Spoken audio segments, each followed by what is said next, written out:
ফাগুন মাসে পরাণ ঘাসে নতুন বিয়ের ফুল ফুটিছে।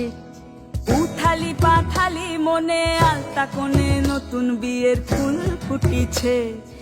আশ্বিন ফাগুন মাসে পরাণ ঘাসে নতুন বিয়ের ফুল ফুটিছে।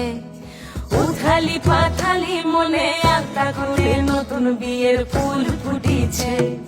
হেই হো পিয়ালি রে, হেই হো দুলালি রে, হেই হো পিয়ালি রে, হেই হো দুলালি রে। আসিল ফাগুন মাসে পরাণ ঘাসে নতুন বিয়ের ফুল ফুটিছে।